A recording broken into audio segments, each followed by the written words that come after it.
Good morning everybody, my name is Osa and it is Saturday, so we are playing Farming Simulator 17, Lawfolds, Aberdeenshire. I can't believe it's already episode 64. And the amount of YouTube videos that generates is quite astounding. Although I don't have time to look it up right now.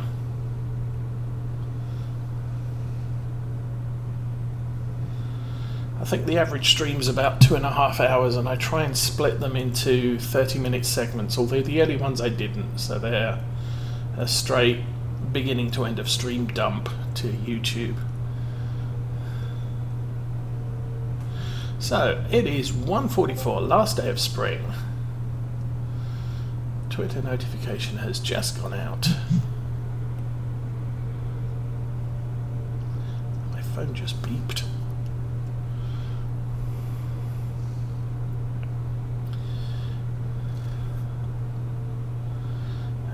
We need to set up to complete the grass work that we started last week.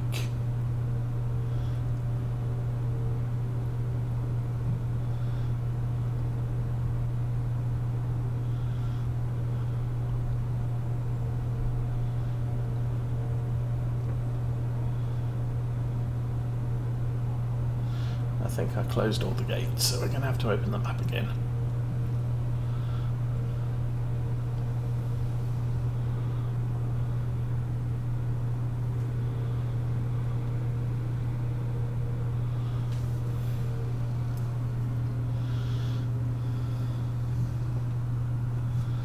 And then also as a reminder, we do have a great demand for wool, and we did sell our stored wool pallets. There are 2 full ones and a partial still left in the wool spawn point, but we're not going to worry about those right now.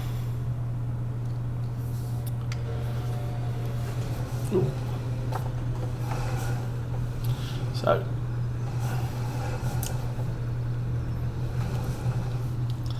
this used to be my most commonly used option for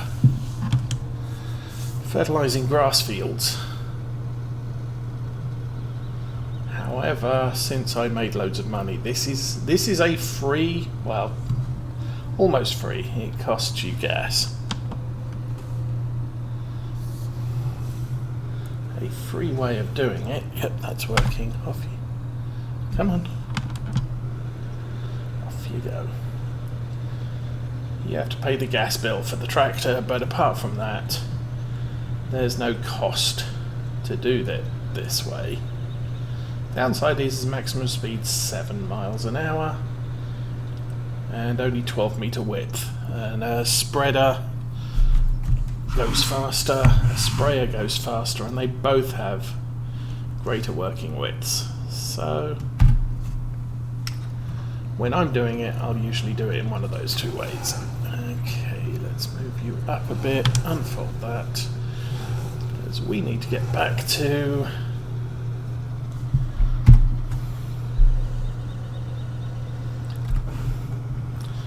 doing the grass work on the big field.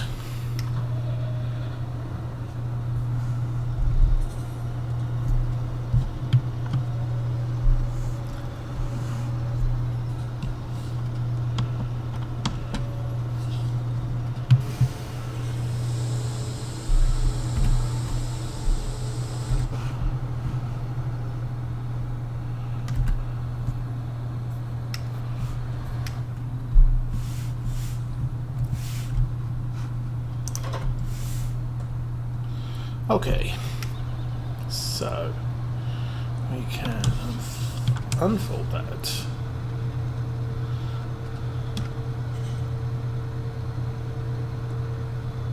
My tractor drifting.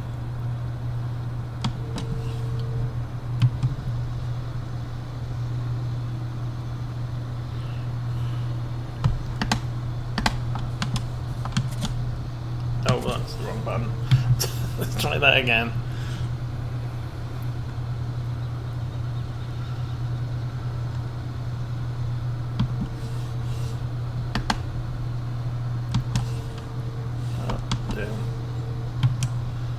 Lawfold.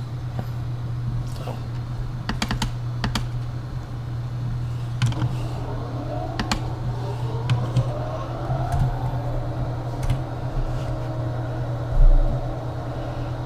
Rotated west. Gonna drag it to the left a little. Turn that on. I think we are good to drive. Let's drop it to 7 miles an hour. There we go.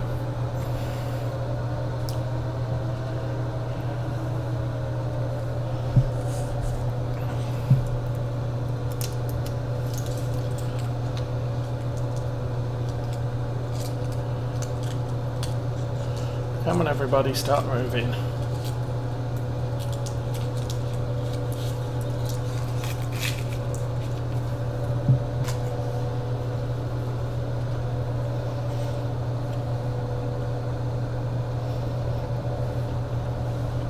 There we go.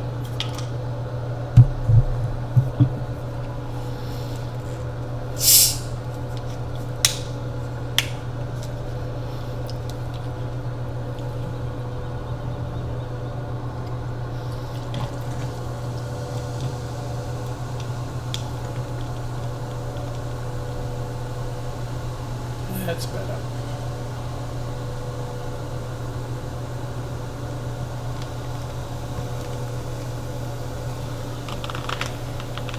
There's going to be a bit before we start dropping bales. It'd probably be a wise idea. Close that panel. To monitor the bale drop.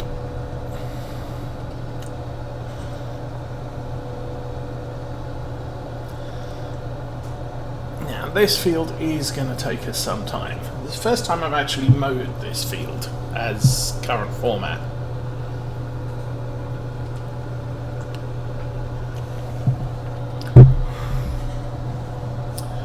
Prior to this year, this was just a pasture. So I couldn't... Okay, that looks good. I couldn't fertilise it, but we just bought this field up at the top here.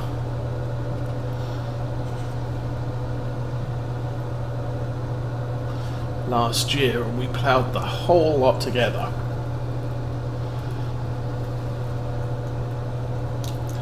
So that now means that we can fertilise the entire field area now. I didn't plough the bottom end of the field behind us.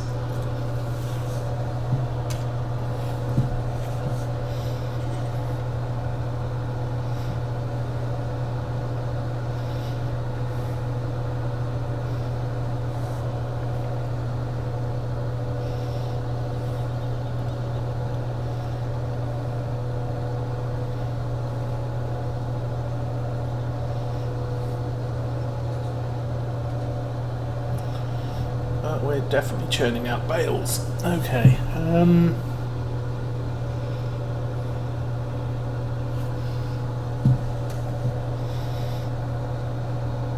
Now currently most of this row we're doing basically looking from the front. The right hand mower is in the field, the centre and left hand is still on mat grass, so we're not getting a big yield at this point. As soon as we turn round, that will boost. Because I was thinking the rate those bales are coming out, we could speed the train up a bit. But this isn't the important bit, it's the next turn. Johnny Luna, good morning and welcome to the stream. I'm doing good. Redecoration work on the house is complete. We now have 2 very nice looking bathrooms.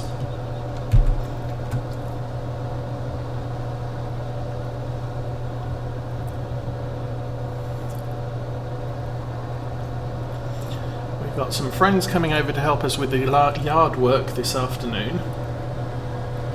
And then we will be listing it hopefully early next week. Okay, this is where we want to. Selling. So we are in the process of getting all the rooms that we didn't get round to doing up how we wanted them done in the last 10 years and getting them presentable. So yeah, we moved in and the bathroom, a bathroom's a bathroom. It would be nice to have some upgraded hardware in there, but so long as it's usable, you don't worry about it, because under ordinary circumstances you don't spend too long in there. And under abnormal circumstances, you're usually not looking at the bathroom itself, but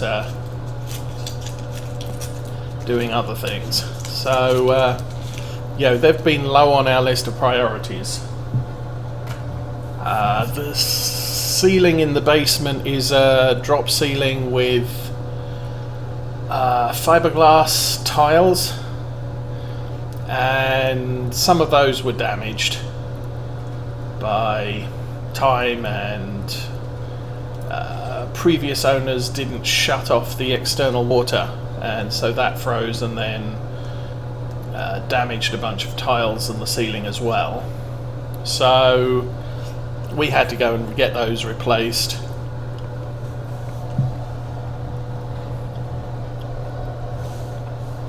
The office ceiling needed painting.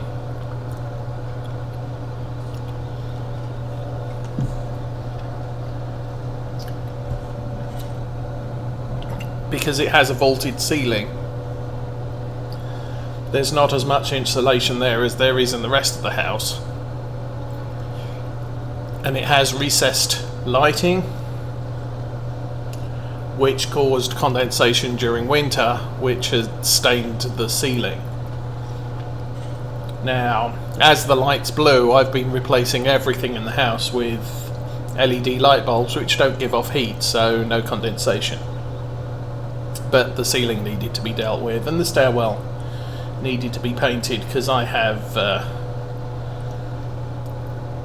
somewhat fear of heights, and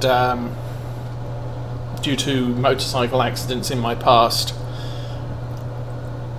my shoulders are not very strong, so we got some people in to finish off the rooms that we hadn't touched yet.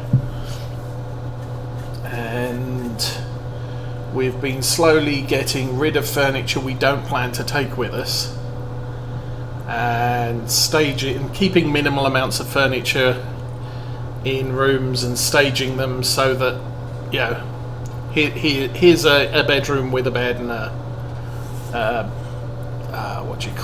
dresser, and not a lot else. So the room looks nice and roomy, as opposed to here's a room with 2 beds, 2 dressers, a crib, and the room is packed solid, and it doesn't create a good impression to someone who is looking to buy the house, because they walk into the room and say, "Oh, there's not a lot of room in here." But when you're fostering kids, you need the spare beds and everything else. So that was kind of the problem. Oops. Round about there. Let's do a turnaround.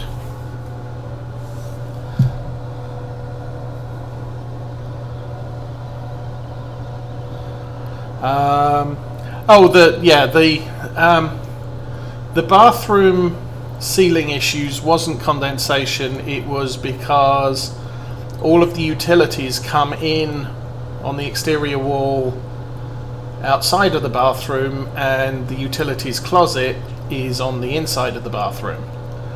And so over the last 2 years, I think, we've had new AC, which involved new ductwork and new natural gas replaced the propane. So we had a bunch of workers in the bathroom moving the tiles and they didn't take good care of the tiles, and so the tiles in the bathroom needed completely to be replaced. So that was just yeah, we need to do that, and we never got round to it, but obviously it's something you kind of need to take care of before you sell a house, because it needs to present well. I am not really moving job related. I still have the same job in the same place, and at the moment they're still allowing me to work from home, which is convenient. But I will be moving closer to the office, but you know, within the same area. I think it works out to we're moving about 15 miles, or we're looking to move about 15 miles or west of where we are now.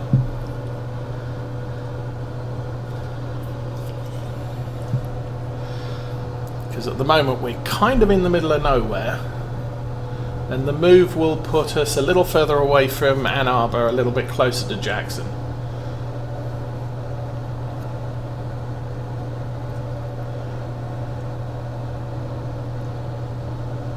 But still in the countryside. I think one of the houses we've looked at a bunch of houses, but only one has stayed on the market since we started looking at housing in the area, and that one has a huge cornfield opposite, so there are opportunities to sit in the front yard and watch the harvest happening, or whatever he's doing at whatever time of year. So that'll be fun.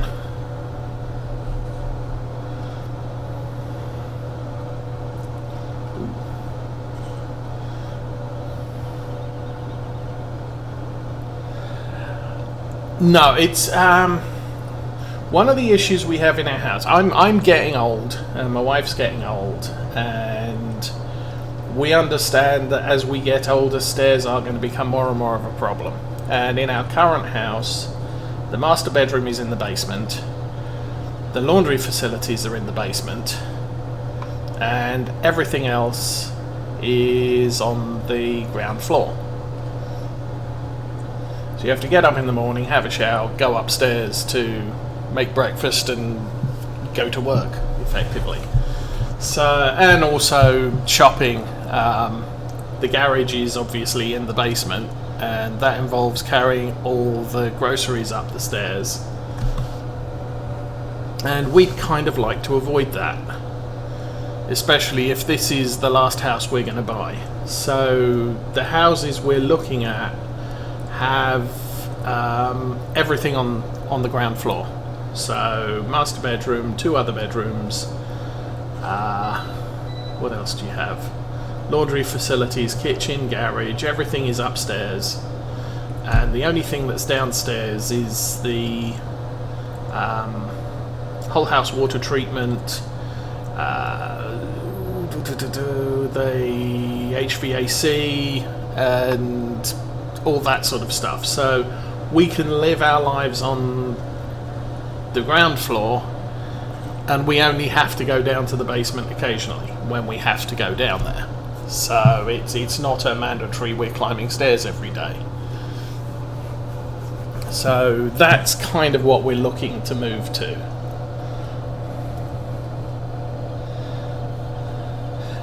As for size, probably a bit smaller. Our current home, I think they have listed at 1,500 square foot, but then 2/3 of that is the size of the basement.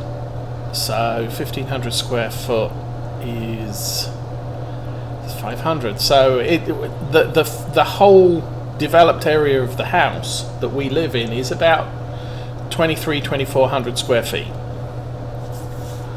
because you don't count the garage. And the houses we're looking at are probably around about 1,200 to 1,400 square foot on the main floor, and then the basement below that. But for the most part, the basement is the same size as the house. A lot of them, the basement isn't developed, and I want that. because I'm a model railway person, among other things, and I would like to finally get a home where I can start building a model railway in the basement. And if I do that, then not having a developed basement is a good thing for me, because it allows me a little bit more freedom in where I can put the model railway.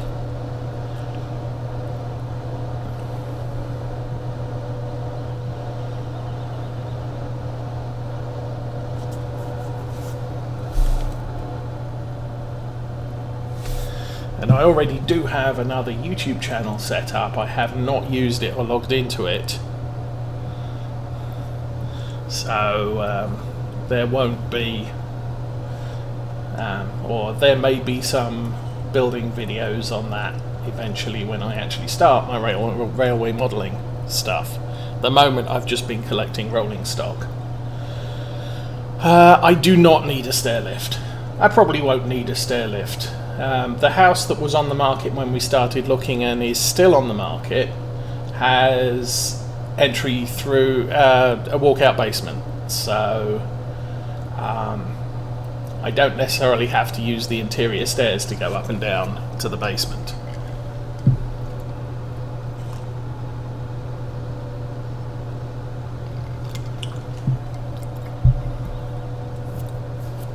Which will be fine. I don't think I'm going to be able to fit. Let's have a look. Yeah, that's going to put us into the fence ahead.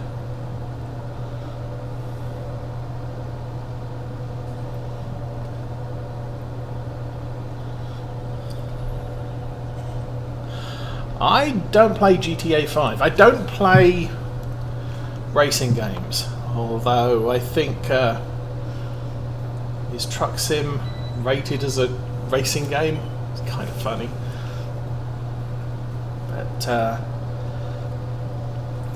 my hand-eye coordination is not what it used to be. I can do Farming Simulator, I can do World of Warships. World of Warships isn't too bad. Okay, round about here. Maybe later.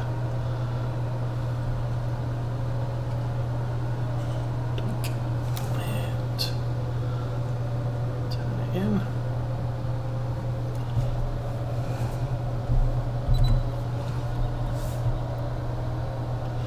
Okay, we're back on that line again.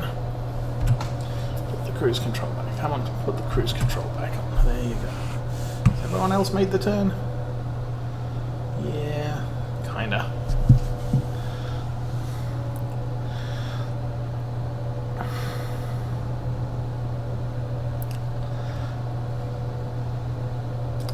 Now, I will say, since a very much younger age, I've been playing role-playing games since the late 70s, early 80s, and I like the idea of playing with people and freedom of action. However, and I've played with in D&D games where one of the members of the party was working against us, and part of the challenge was, we didn't know he was working against us, but he was working against us. We need to discover who was working against us without knowing we were supposed to be finding that out. And then as soon as he figured he'd done what he needed to do, he did a runner. And so we had to track him down. And that was really fun to play. Now, he wasn't out to kill us, and we weren't kind of out to kill him. It was just, in effect, a PvP competition. But with online games, while I like the idea of player versus player, I find it doesn't work well because a lot of people treat online games as adversarial. I win by killing you, and that's the only way I win. I don't win by cooperating and achieving achieving greater goals by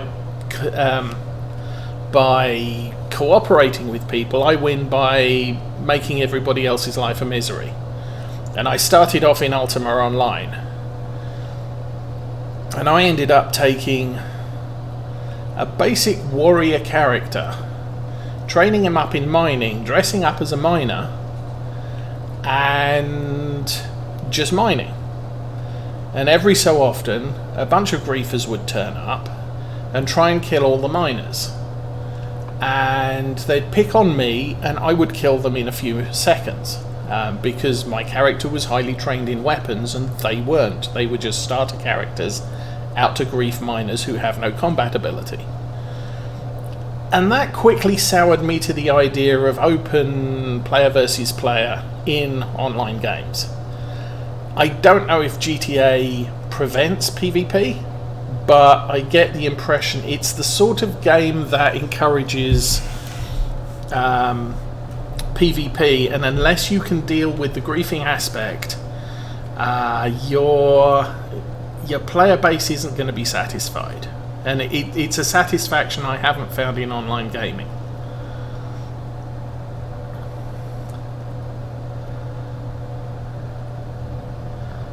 So I don't really have an opinion on GTA. I've never played any of the GTA games.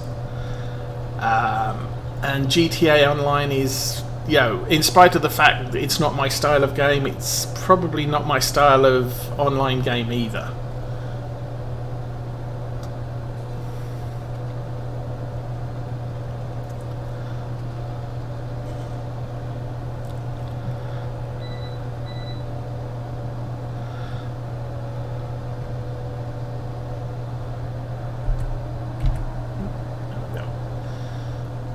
That's going to be a problem.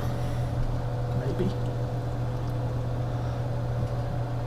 But the only really competitive online game I play is World of Warships. And I find that frustrating at times.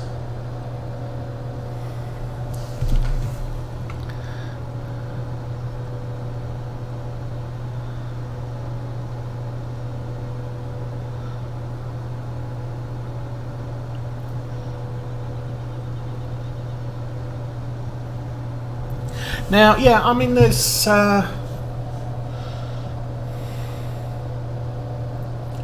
with something like Elite Dangerous, I used to play that predominantly solo, because someone gets a big ship, they can trash anybody in a smaller ship. Alternatively, you get players who are really good and will just, oh, I'm going to play a pirate just because they want to play a pirate. And there was never any serious repercussions to being a pirate. I could go out into the Federation, I could pirate everybody in the Federation, and then when things got a bit hot for me, I could go to the Empire and nobody cared. And a lot of people do it just to grief players. There were some pirates who would basically heave to, drop your cargo, and we'll let you go. And then if you didn't do that, then they'd shoot you. But their primary goal was to steal your stuff, not to kill you, because if they killed you, your stuff got damaged and they wouldn't make much money, and they'd have to buy all the ammunition to reload their guns that they used, blowing you up. So the honourable players play the role. But the vast majority are not honourable players who are griefing. They are just pure griefers. So with Elite Dangerous, you could play solo or you could play with friends. Like you say, the other option is, I think they brought out Close Quarters Combat, which was an arena. Now, people who sign up for an arena combat, it's much like World of Warships. It's me and my friends versus you and your friends. Let's get to it. And so you know what you're getting yourself into, but it's not really damaging your enjoyment of the main game. and if you can find a game where they've actually got to grips with we've got to prevent griefing. And part of the griefing thing is, I'm going to attack you, and then if things start going badly, then I'm just going to Alt-Control-Delete or Alt-F4 and crash out of the game, and then you don't get the ability to destroy me. It's kind of an issue. I think Eve might have addressed that, but I'm not certain. But it is an ongoing issue. When you're playing a role-playing game with friends, you know the parameters, and you're friends. So if we're off to investigate a large cavern complex that's just been discovered in the mountains north of this little village, and then I get contracted to make off with the spoils of the adventure, then all we're really looking at is, we're still going to be friends tomorrow, so I'm not going to intentionally screw you over, if you like. The whole point of the game is to have fun with each other, and we'll get to the end of it. We'll just say, I was paid by some guy to actually do this, and so I was just following the terms of my contract. No hard feelings. And I'm not going to be intentionally looking to kill the entire party. A lot of the games at school, because we weren't really friends, we were just the role-playing group, there were some guys who played assassins every week, and we go into the dungeon, we get all the stuff, and we get back to the entrance, and then he'd assassinate everyone in the group and say, ha ha ha, isn't that funny? And it really wasn't, and it wasn't much fun playing with him. And eventually he got to learn it wasn't much fun playing with him, and nobody wanted to play with him because he was just going to play an assassin and kill everybody at the end, because his goal was to kill all the other players. And that doesn't work for a long-term group.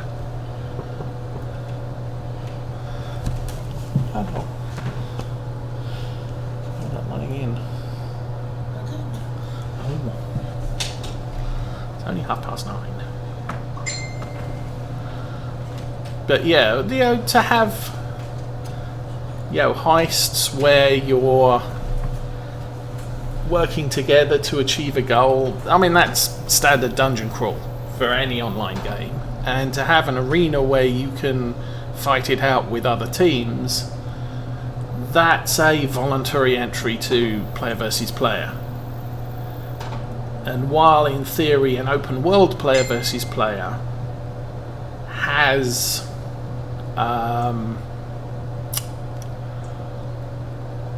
its merits, if you like, in practice, because of the way people play, it's usually not that great. Okay, looks like our little Massey Ferguson's finished fertilising field 1, so I'm going to need to go and fetch that at the end of this pass. Also, because of the way the field slopes in at that end, I'm going to have to go up to the top of the field, or, the north side of the field, to do the rest of this. So that's a good thing. So we missed a couple of bales, which are probably losing volume now.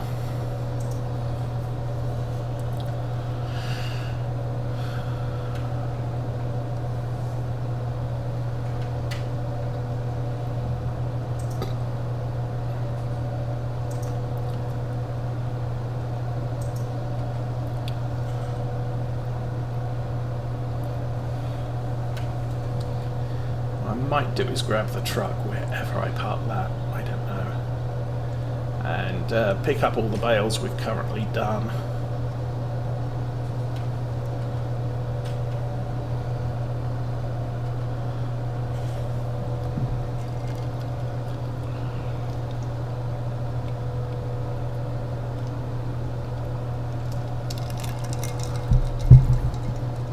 Yeah, and I think that's the way most people would like to play. But because of the way online games, you gain, for want of a better word, you gain levels. A level 10 person is more powerful than a level 1 person. And if you can't control what your level 10 people are doing, and they're just going out and just saying, hey, I'm going to go to the noob area and kill all the level 1 people. For all of those level 1 people, they're not enjoying the game and they're probably going to quit.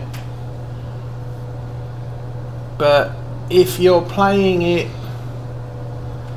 in the style of the game, I mean, obviously GTA, you're not a nice guy, but primarily you're out to further your business, and for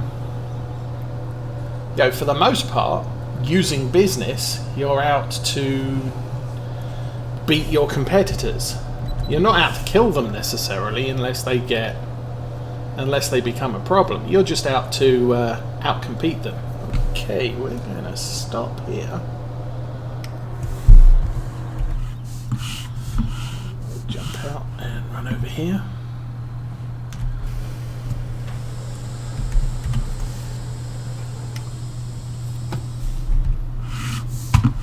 That tractor really needs a clean. Well, this tractor needs a clean too.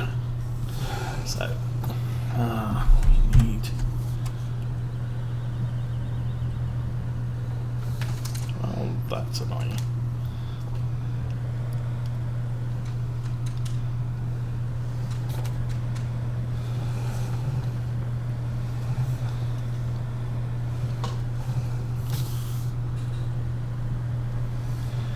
Yeah, but it depends, what impact it has on your character. I mean, as an example, in Elite, you don't get experience. Your skills as a pilot are your skills as a pilot. However, as you progress, you make more money, you get better ships and better weapons. And that can make things one-sided.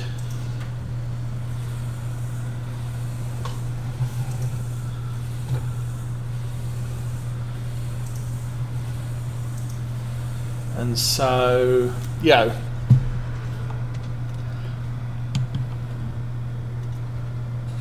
but there are different levels of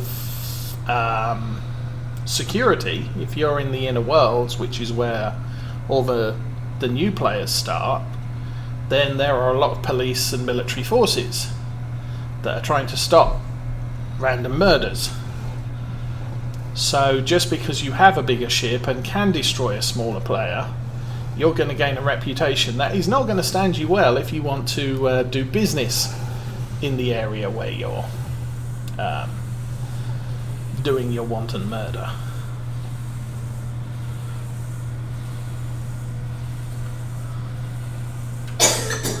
But in something like, I don't know so much World of Warcraft, I never played it, but for EverQuest 2, outside of the first 10 levels, which had their own starter zone, a level 50, level 70 character can go back to a level 30 zone and kill all the players in there with no repercussions if you're on a PvP server.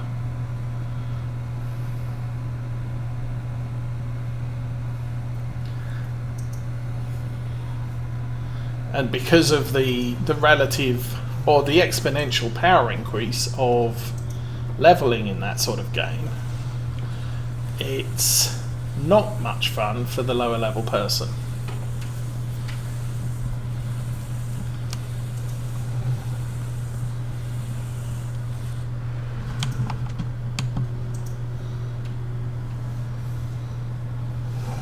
How do we do this?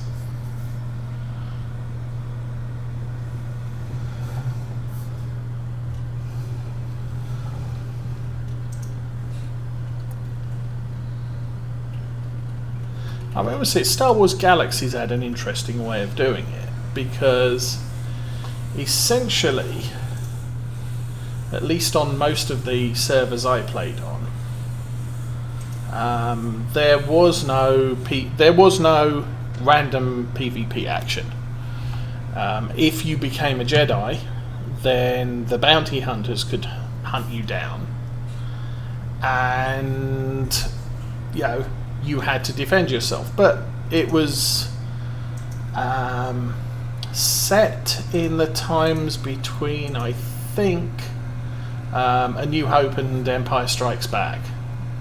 So any Jedis were being hunted down and killed. So if you became a Jedi, that was your tacit acceptance that you were going to be hunted down by bounty hunters. And you had to be prepared for that. And the bounty hunters were going to hunt you down, but only if they chose to. I mean, a Jedi couldn't go out, find a bounty hunter and kill him. The bounty hunter had to be hunting the Jedi. And if you played a bounty hunter character, you did not have to go out and hunt Jedi if you didn't want to. So it was perfectly voluntary for a bounty hunter to not accept PvP if he didn't want to. And Jedi, you were accepting PvP by virtue of the fact of becoming a Jedi. Now they later added in the... Oh, I got that trailer out. Okay, there we go.